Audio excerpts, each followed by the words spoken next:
We could talk. We could talk about that actually, because that's technically it's technically a movie that's coming out. Like, uh, I think that's kind of this is kind of the first time that we're talking about trailers and what we've been watching. So, Ryan, this is kind of like you're popping my cherry right now. Pop cherry on what we've been watching.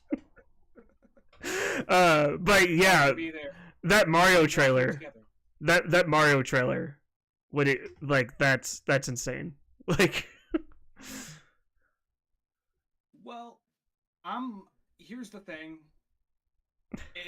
I'm looking forward to the movie. I really am. I honestly feel like I know the movie from point A to point B, and a lot of the things like, oh shit, they got this in there. I feel like it's probably more than likely already in the trailer by now. I mm-hmm. mean, I can't say that. I haven't seen the movie. Maybe they're gonna drop some big bombshells, and it shouldn't just be like an Easter egg hunt or point out or a Yoshi egg hunt in this case, or like point out like, oh, they got that power up, they got that character. It shouldn't be that, but I think Mario is something that's very easy to drop it in there and move on because that's kind of how the game works in some way.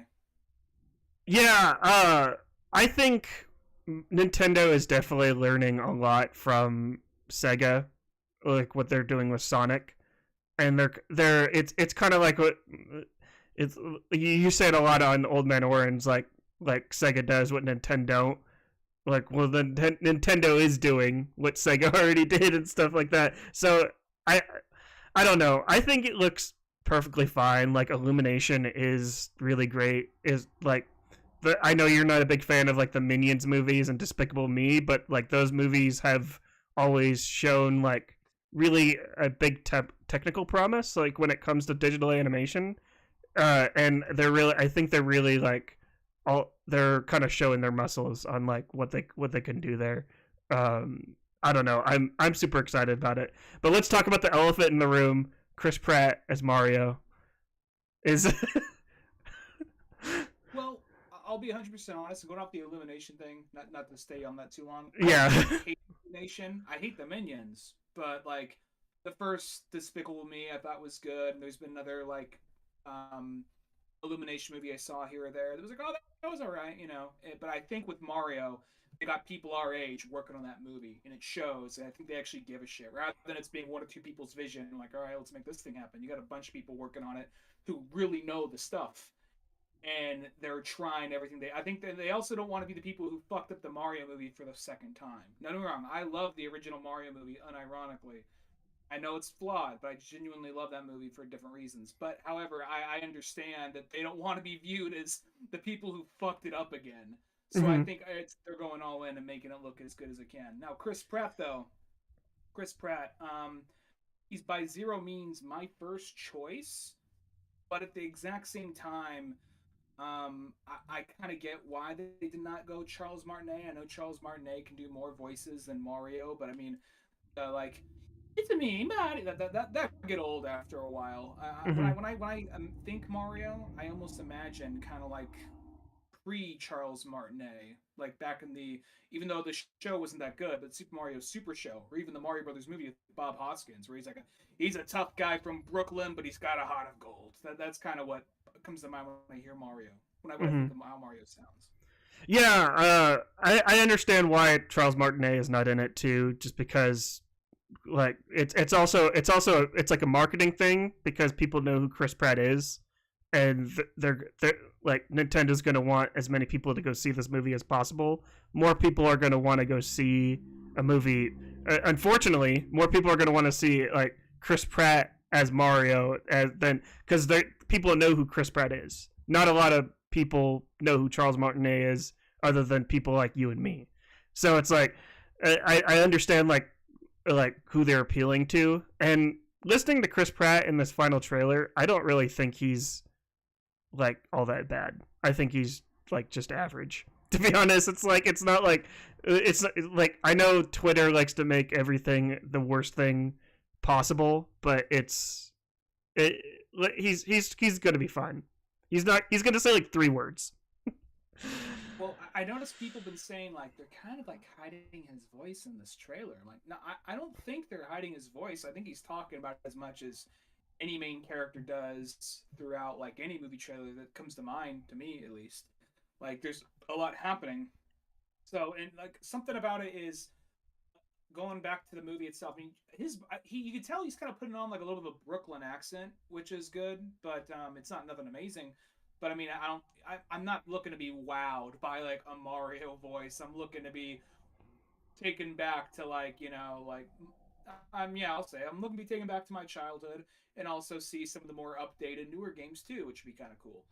But like something else I really appreciate is when I first heard they're doing this movie. I'm like, well, I don't know, I have no idea, but hopefully it's not just like a silly movie in a Mario setting. It's an action movie. It actually is an action adventure movie because that last trailer, the other ones had like a big sense of scale and had action in it, but this last trailer was like we like they watched a bunch of Fury Road leading Mhm. up to that, like editing that trailer. Like I was getting amped with that trailer, with the music picking up and like Bowser like let's end this, and then like the abrupt cut, like shooting the shell, like zigzagging between the different like parts and all that. They're all like Mhm. weaponized and shit. Yeah, I totally agree with you. I think that they totally nailed the tone of like other like action movies, and they're just kind of like paying homage to it. And it's I don't know. It's just Mario is already big, and I think this movie's going to be big too. But that's we're not going to be talking about Mario for the whole podcast. I just figured we get our people can have our thoughts on it. But that's pretty much all you've been watching. Yeah, just the view, that trailer, and as far as that's about it, really. Yeah. I haven't really been watching much except for every single Scream movie. So I've been seeing your Instagram feed. yeah, yeah. Last week I think I mentioned that I watched 1, 2, and 3, and then this week in anticipation for Scream 6 that's out this weekend is I basically watched 4, 5, and 6, and I ranked every single one of those, and because I've never seen them before, and this franchise I wouldn't say it's like a complete home run like in my book.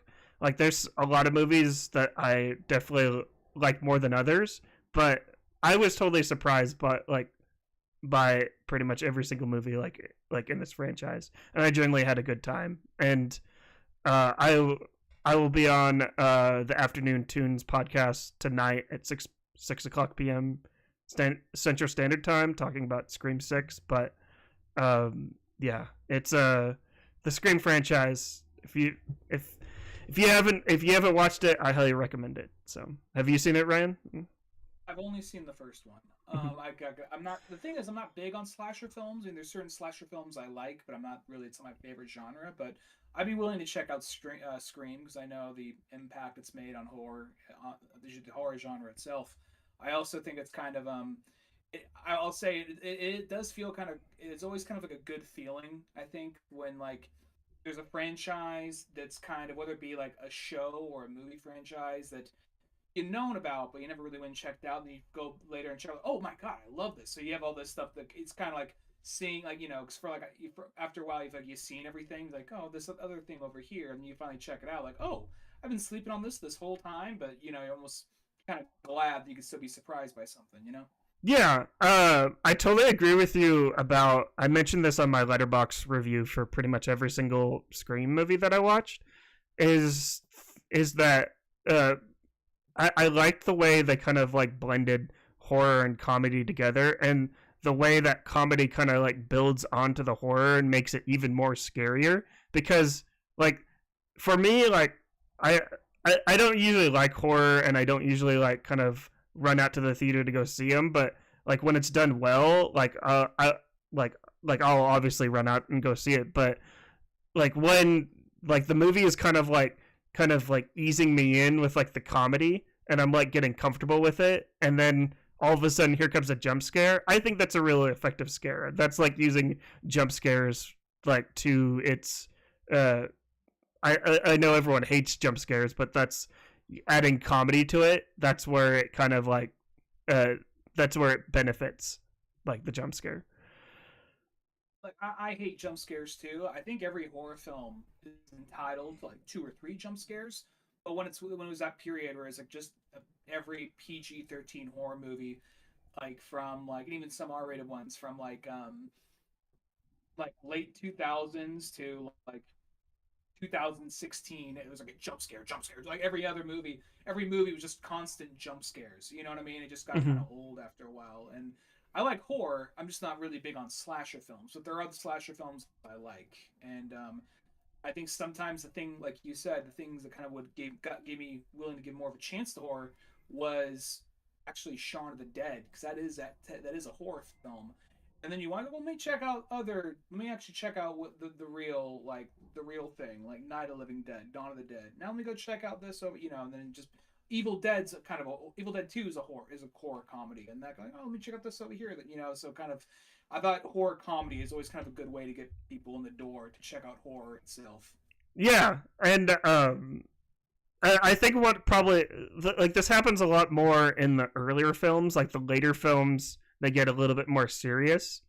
But Mm-hmm. probably one of my favorite things, like since you've seen the first Scream, like you could probably agree to this. One of my favorite things just about Scream in general is like Ghostface, like the main killer, that's basically like going around like stabbing people. He's kind of clumsy, and the way he like comes in, like busts down like a door and just kind of like is just like looking at his victims and just kind of like it's always kind of like he does it in such like a clumsy way, and he's like tripping and falling like over everything. People are like shoving bookcases and he's just like falling back. I just think that kind of like aspect of like Ghostface was always like super like charming and like unique. It's like it's almost kind of like Ghostface is just kind of like he's not like Freddy, he's not like uh Jason for Freddy or Jason. He's just like a regular human being just trying to like kill these people, and he's failing at doing so. I just think having that clumsy aspect was actually really cool part of like the Scream franchise. Yeah, and there's even that part, like something I only seen it like twice, but this part that always stood out to me.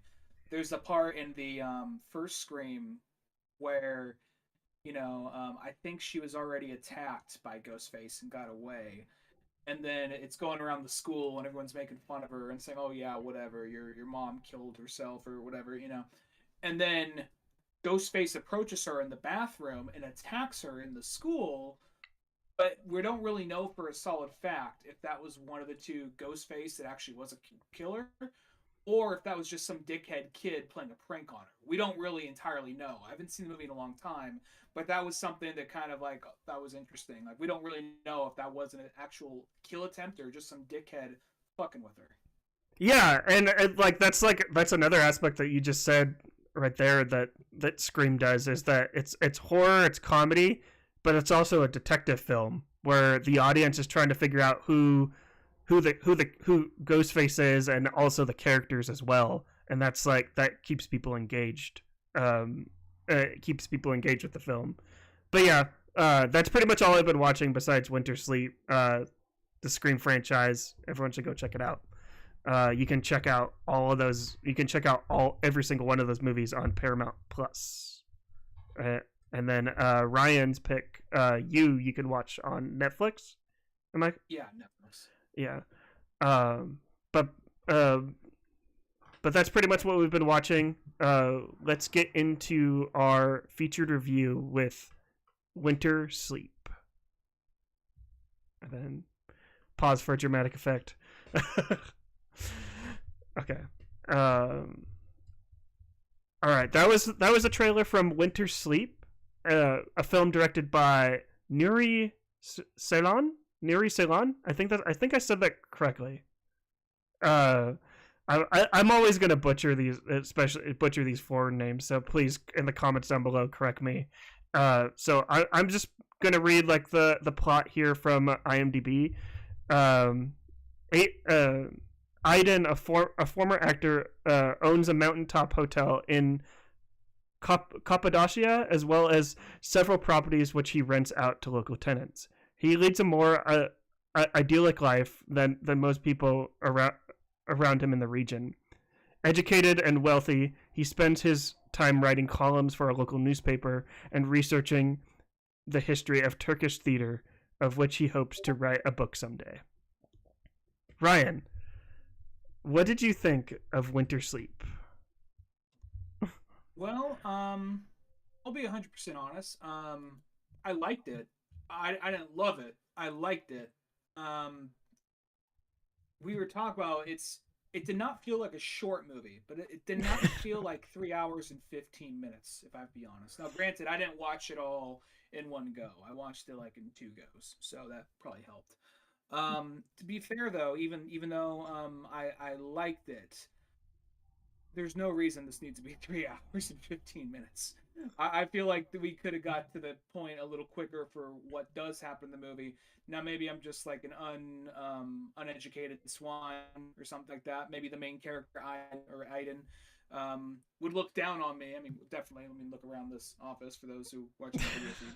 But it's one of those things where I thought the questions and things was presenting were interesting, and I guess kind of the what's what I'm looking for, and I mean this in a very non condescending way, but the lack of the anticlimacticness of it, I think is actually kind of effective in some way because it makes it feel a little bit more realistic in some way, you know.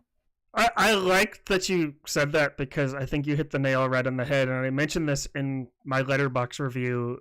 Is that I think that the 3 hour length is a 3 hour and 15 minutes sounds very intimidating, but the fact that it's 3 hours, it really just feels like it's like a really long conversation with like these individuals that are like on screen. And if you're like if you listen to the dialogue and you read the dialogue, obviously with English subtitles, you kind of like the dialogue is so realistic. You kind of feel transported into like this room or with these characters, and it just kind of feels like you're just like witnessing like this conversation with like these with these characters like on screen, and that was like super powerful and like enthralling for me. And it also is a little bit enraging too because I think Aiden is kind of a dick, to be honest. Aiden, just because it's just like he kind of reminds me of a little bit like I know you saw Banshees of Inisherin. No, I wanted to.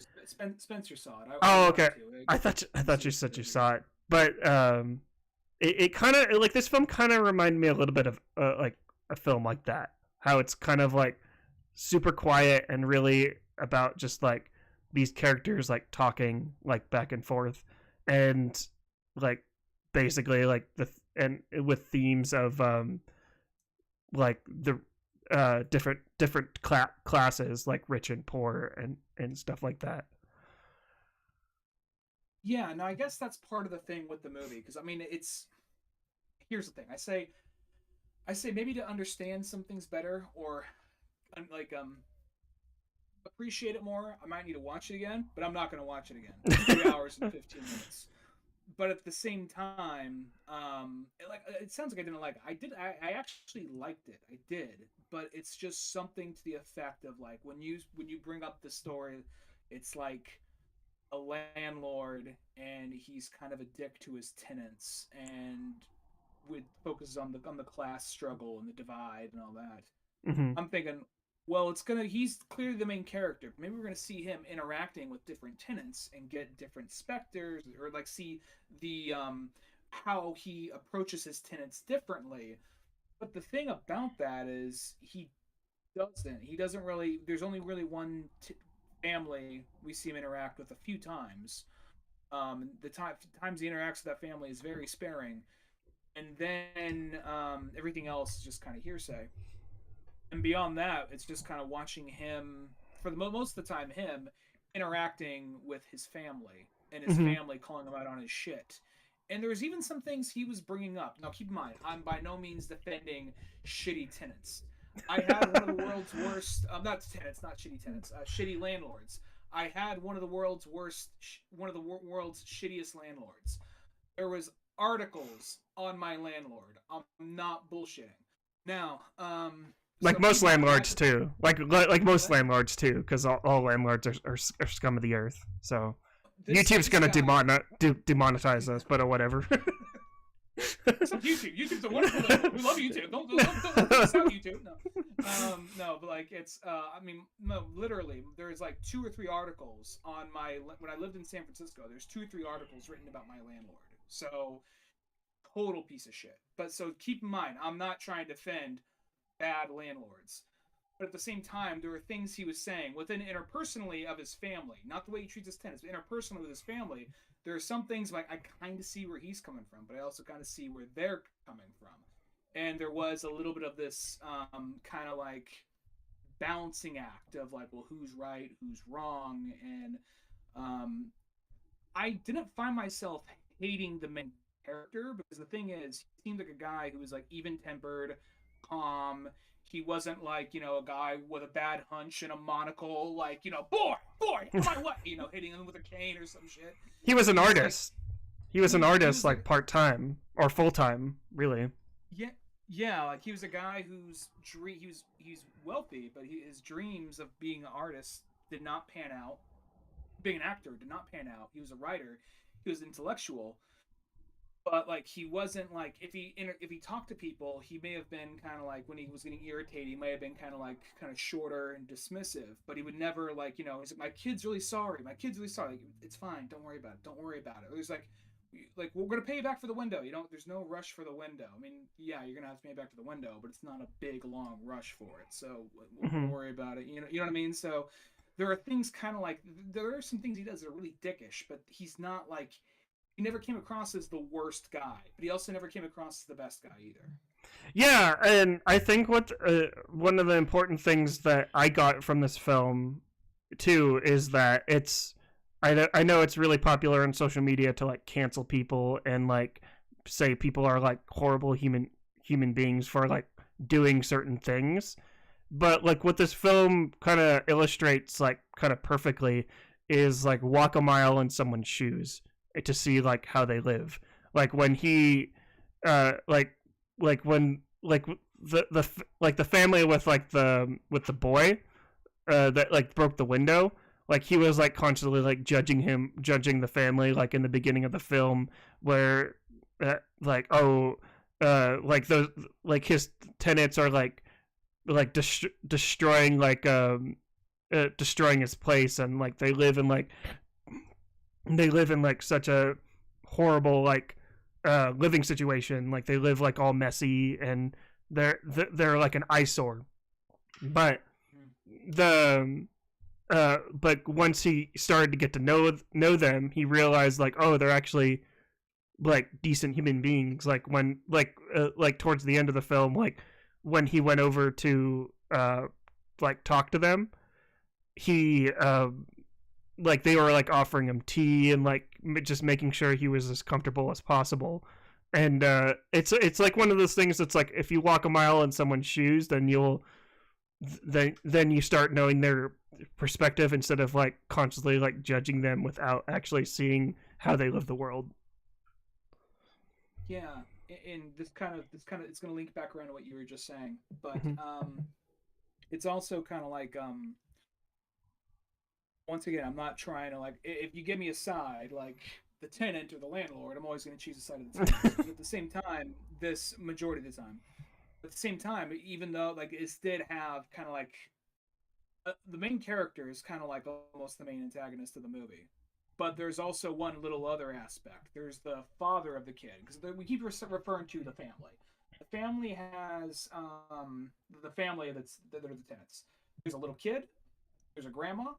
There's 2 brothers, the younger brother and the older brother. The younger brother is the one keeping shit together. He's a religious man. He's very humble. He's very nice. He's just trying to make everything go as smooth as possible. And then the other brother is like, I'm not sure if like he's like, I'm not sure if he's mentally off or if he just has rage issues or what. He definitely has a drinking problem, I think they say, and he's not working since he got He was in fired. He got out prison. of prison. He was He in was prison. yeah. Yeah, he was in prison, and he's having trouble finding work. And but he goes out drinking with his boys. When we first see that guy, we didn't know all that information, but we knew that there was tension there. And then that guy is almost becomes kind of like, it kind of brings in like, I think the statement. Now we are jumping to the end here, but we may go to more details as of why later, just to work more up to it. But what that guy does near the end, it's like that shit's unforgivable.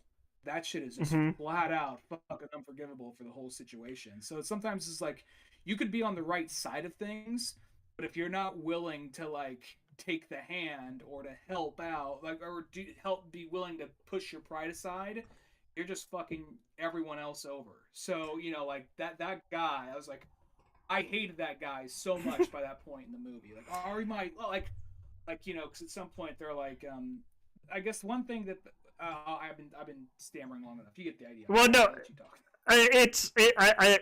I know exactly what scene you're referring to, and I think what that scene was trying to illustrate was that like the entire time, like the younger wife of like Aiden, um of Aiden. We said his name different ways throughout this podcast multiple times, but I think what that scene was trying to illustrate was that she was like, oh, let's give them money because that's what they'll need to like be successful and happy. But when it all comes down to it, like even if someone is poor, money isn't necessarily going to solve everything.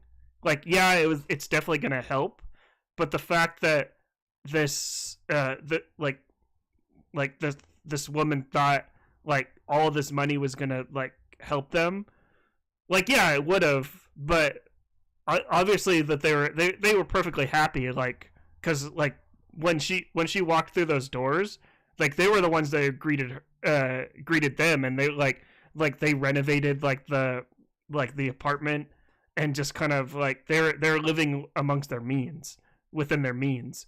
And it's like just because it's kind of like I felt like her like charitable donation for them, for this family was kind of like, I don't know, it's, I don't want to say GoFundMe, or just like those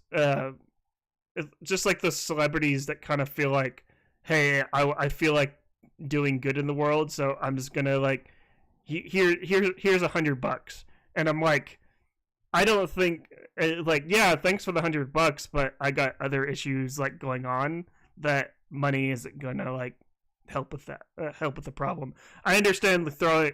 I understand like what like that brother did was unforgivable, but I can see where he's coming from. Here's the thing with that. I if it was strictly just him, then I would kind of like, all right. He's just saying, "Fuck you. I don't need your money."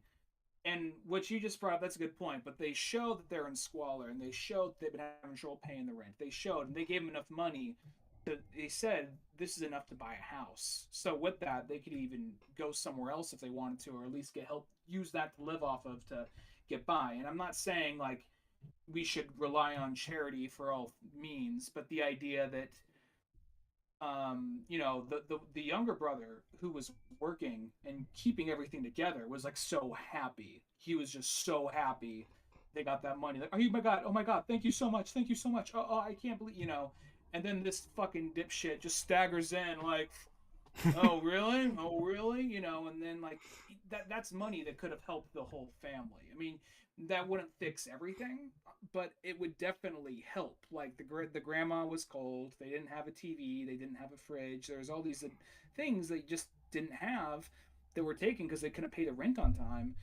And this was something that could have helped them out. And this guy, independently, without talking to the rest of the family, just was being like a prideful dickhead and chucks in the fire. And then the kid is looking through like the door, the crack in the door, sees it, and has a look of shock, like, I can't believe my dad just fucking did that. So I almost like kind of took it as like, I don't know, maybe I'm not saying shame the poor. I'm not saying that, but at the same time, I also feel like it's saying something like some people don't want to be helped and some people can't be helped. I think it was something saying something to that effect.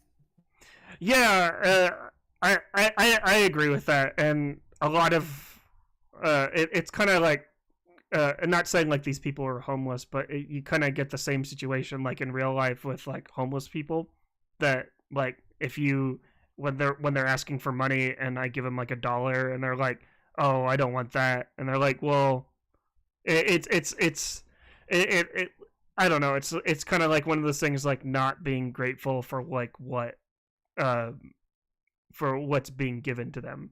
And I'm totally with you. I felt like what the guy did was unforgivable because it wasn't like a collaborative like the family didn't like all agree like let's not accept like this offer. He was just like, no, I'm gonna do what's right, what I think is right for my family, and not like what everyone thinks is right.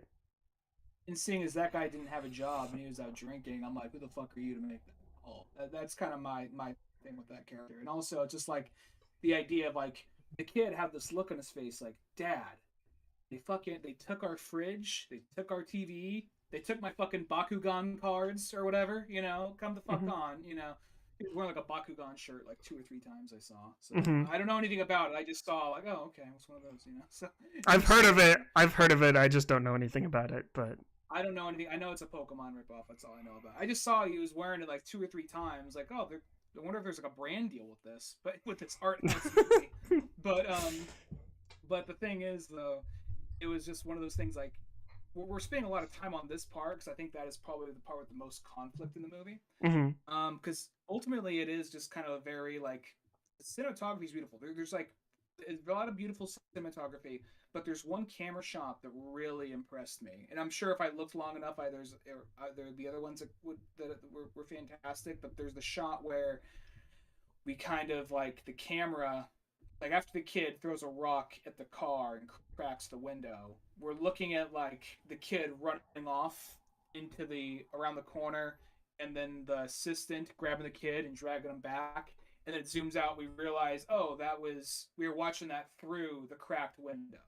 Mm-hmm. Yeah.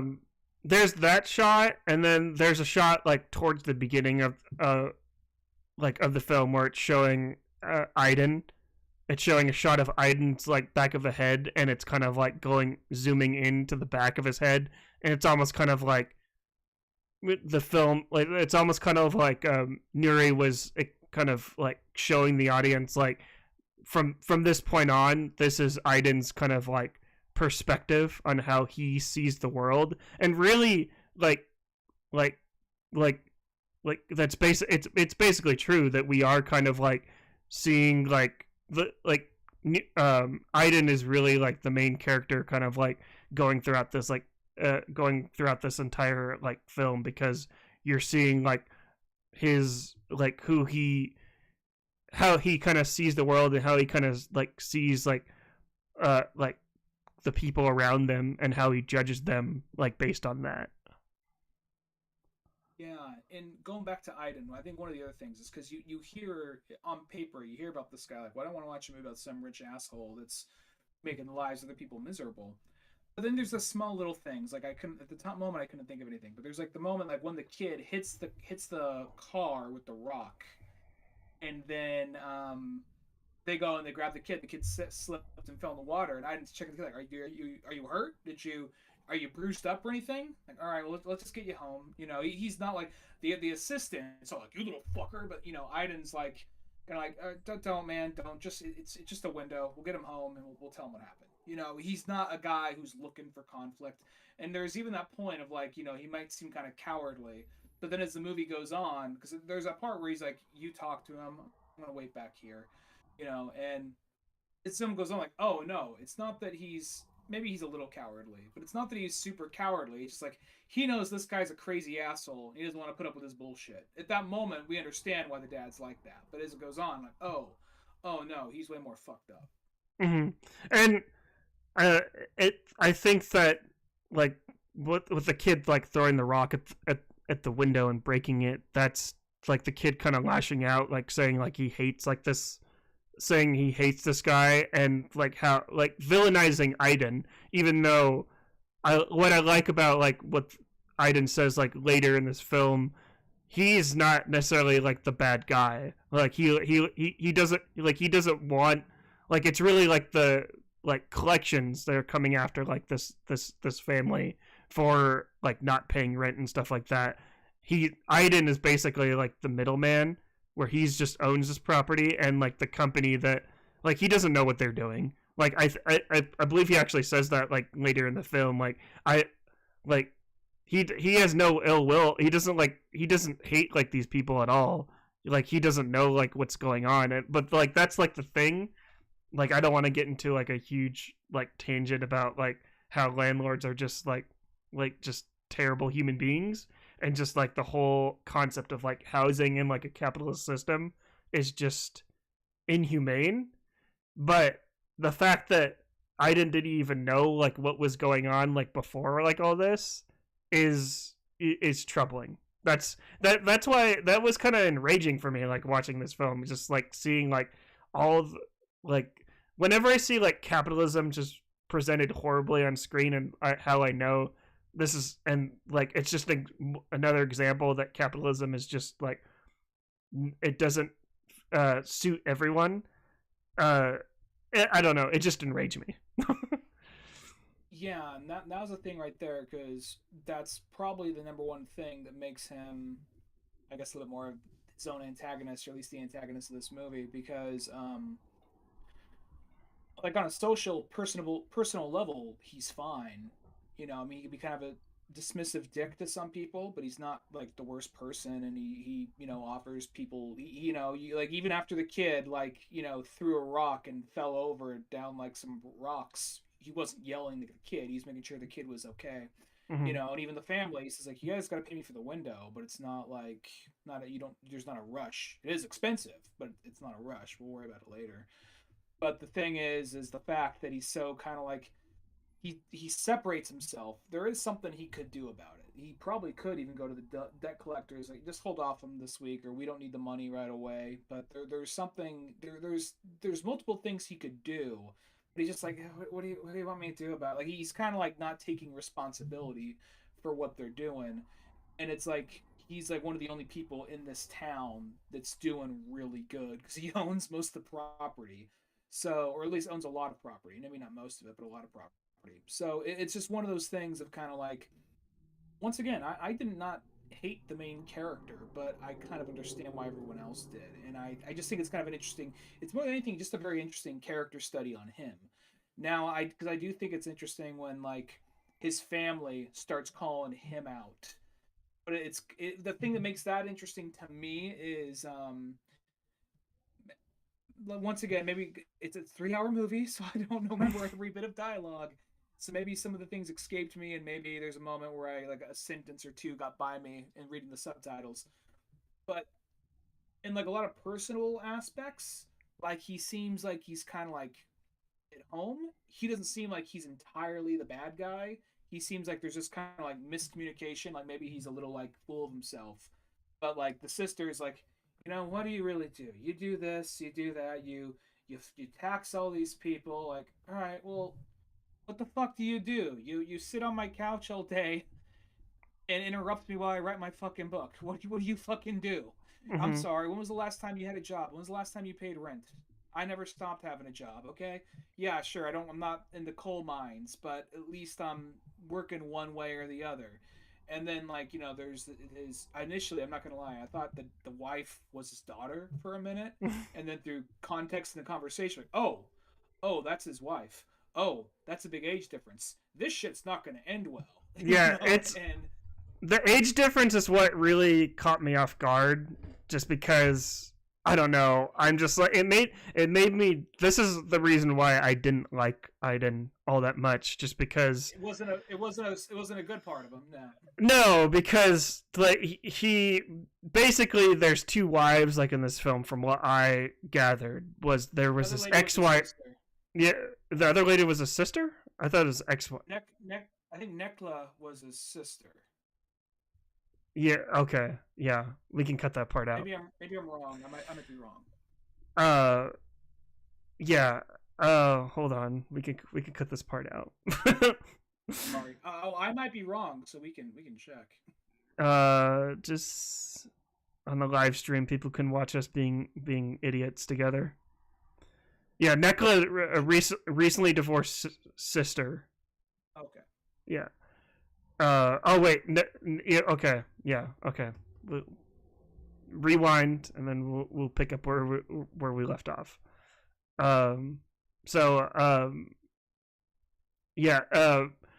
Basically, I don't know. The way Aiden was uh treating like Nekla, like just kind of the way he treated Nekla and like his wife were just I don't know. It was just he was just a dick, and just like the age difference between him and his wife were just it made me feel uncomfortable, to be honest. He seemed kind of like somebody who would be fine in the conversation, but the second you start talking about art and getting into philosophy and whatnot, that's where like, oh shit, he's gonna go really get really fucking pompous here, and that's what kind of happens. That usually leads to a big argument, and I don't want to make it sound like he doesn't seem like that bad. I mean, there's more like scenes like he has with him, like there are scenes he had earlier on which are okay, but it just seemed more of kind of like, how do I put it? Because I don't want it to seem like some kind of Andrew Tate thing, like these fucking women living off him and he's doing all the work. I don't want it to look like that by any means. But I mean, there's a little bit of this thing of like he's like, we don't really know entirely what they do. I think that the wife, I think that she just kind of, Nekla just kind of hangs out at home, and then the wife kind of goes and manages some of the other properties, but we don't really see that, so maybe we don't get much of a vibe of what's happening there.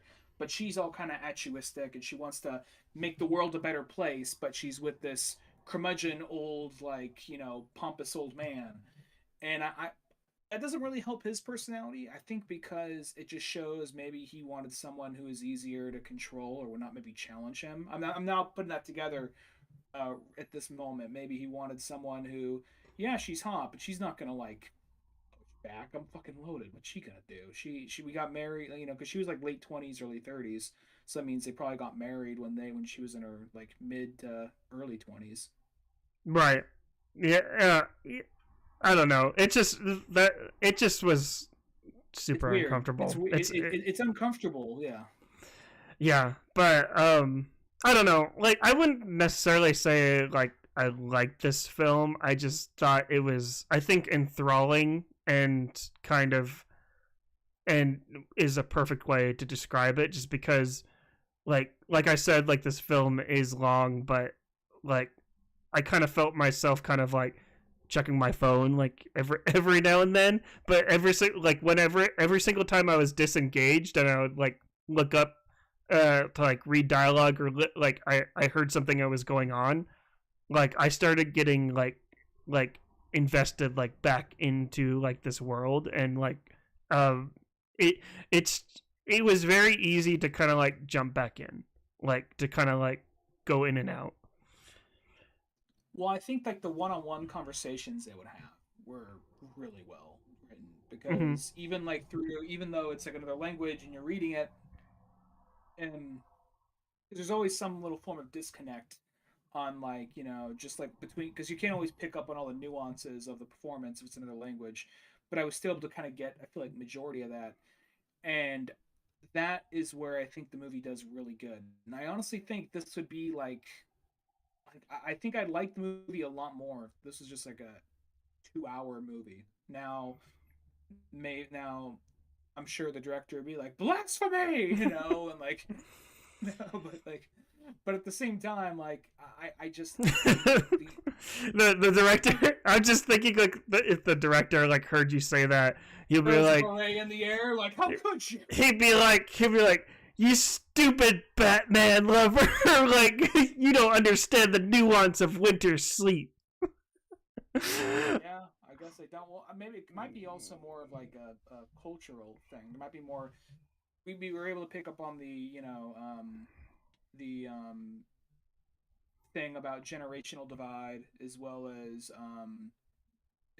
like economic divide. But there Mm-hmm. might be something that's inherently like like Turkish about it that we just don't know enough about to pick up on. For sure, The for sure. thing is, go Well, ahead, sorry. no, for sure. Like to add on to, like what you said about the generational divide and just uh like rich and poor is it's funny just kind of like going back into my capitalism rant a little bit just because it's funny like everyone here in America is like talking about like how capitalism is like a horrible system and we think that's like an America only like issue, but in reality, it like it's a global issue. Capitalism doesn't work for everyone, not just like Americans. That's like one thing that I kind of found like enlightened about it. I already knew it, but it was nice seeing like it presented in this way. Yeah, yeah. It was glad to see that, and also just not in the typical like through an American lens, just through Mm-hmm. a different way of presenting it. But it was still, when you see it. It's all very like it's very show not tell in that case. Which was, I mean, there are moments they tell you, hey, those some debt collectors came and took the TV or whatever. But yeah, ultimately, I mean, I guess I'd say I like the movie, but I have Mm-hmm. zero desire to watch it again. I think I got the gist of it, but at the same time, I guess I feel like I've seen in this movie's defense, because every so often you think about like 3 hours and 15 minutes. That's fucking long, and it is fucking long. But I've seen like just 2 hour movies that felt like more like I thought this was gonna when I thought this was gonna be very pretentious, and I kind of wanted to. Well, I never seen this movie, and I don't know if I've ever seen a Turkish movie. So like, I'll hop on this episode with Marley, because it'll be kind of just fun to expand on that. So Mm-hmm. I'm not gonna lie, I wasn't sure. I wasn't sure if I was prepared for this, and the movie was not nearly as like bougie or pretentious as I thought it was, because there as I thought it was going to be. And cause there's like 2 hour movies that feel like 5 hour movies that are way more bloated and way more pretentious and way more like pinky out than this. So Yeah, I agree, and like I'll go back to like what I said. It's like it's 3 hours long, but every like piece of dialogue, every moment in this film felt necessary. and I guess that's the thing where maybe like all the conversations I was always hooked. I was always hooked, and I was always curious to see how the scene would end. But I was just, I guess, in some ways, I was a little let down that some things didn't pick up, and in other ways, I guess I'm kind of like glad it wasn't super. Like for a minute, I'm like, okay, so is he just gonna start bringing a bunch of tenants into and let them stay in the hotel since they have the room and or whatever, something to that effect? I'm like, that'd be a little kind of like little cheesy maybe or a little like unrealistic but No, no purple man's gonna come down from the sky and snap his fingers, and he's like, "Goodbye, yeah. capitalism." Oh shit, this is leading in. Yeah, no, this is Yeah. But what were you gonna say? Sorry.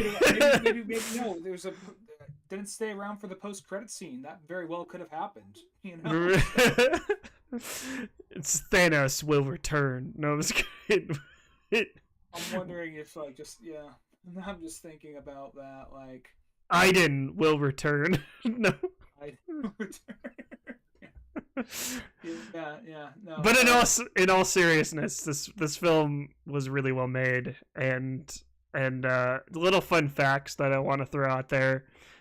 It was adapted from a novella, The Wife, called from Anton Chekhov, and it took uh, it took a Ceylon I believe like 3 years to like write this entire screenplay, and he wrote it with his wife, and I thought that was an interesting fact.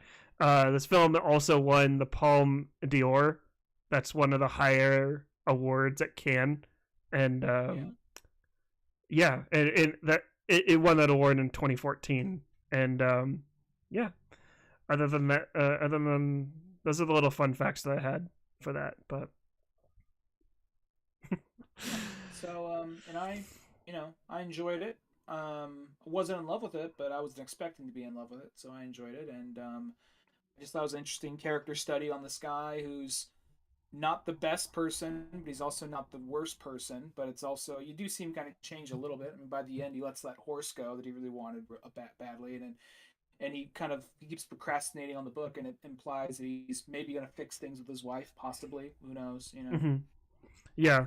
But yeah, I give it 4 stars on Letterboxd. How many stars would you give this on? What I never really go on Letterboxd. What's the range of stars on Letterboxd you can give? 5 stars. 5 stars. I would give it 3.5. Mm-hmm. All right. But yeah, that was Winter Sleep. You can. How did you watch this? I rented it on Apple TV Plus. I did that too. Yeah. That was the only place I could find it. Yeah, it was 3. It's available via VOD on Apple TV Plus, anywhere where videos are on demand and stuff like that. But Brian, thank you for this conversation on Winter Sleep. Where could people find you online? So I do 2 other podcasts. I do Old Man Orange with my good friend Spencer Scott Holmes, and I do Octorok Talk with my good friend James Artville. Octorok Talk's on a little bit of a hiatus, but Old Man Orange is kind of going on right now. We're in the middle of Mario March, where we're just covering obscure Mario stuff leading up to the Mario movie in April. And my Twitter handle is @DuniganRyan, and my Instagram handle is @Grit5. All the links will be posted in the description below, so go ahead and click those links and go check out what Ryan is doing. You can follow me at Marley Loves Film, as you can see on the video feed, Twitter, YouTube, Instagram, TikTok. Huge shout out to anyone that's watching on the Marley Loves Film YouTube channel. We just hit 50 subs on YouTube. So shout out to everyone that's subscribed and listening to the podcast. That's really great. You can also subscribe to the Real Lovers podcast on YouTube. Basically, just kind of reposting this podcast on here. You can also Real Lovers podcast also has Instagram, Twitter. Just search it up. It's on there. All links will be in the description down below.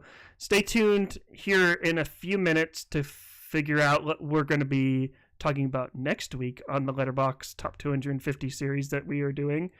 But yeah. Ryan, do you have anything else you want to say or plug or mention? Nothing popping to mind right now, but thank you for the opportunity. All right. Yeah, I don't really have anything else to mention either. Just keep watching movies, and just join us next week when we talk about the 245th film on the Letterboxd Top 250 network. And cutting that out. I can give a better reaction if you want. I just wasn't. Oh no! I'll cut it out. I'll cut that part out. But anyways, I'm Marley Silverbrand. And I'm Ryan Dunigan. And keep watching movies. See ya.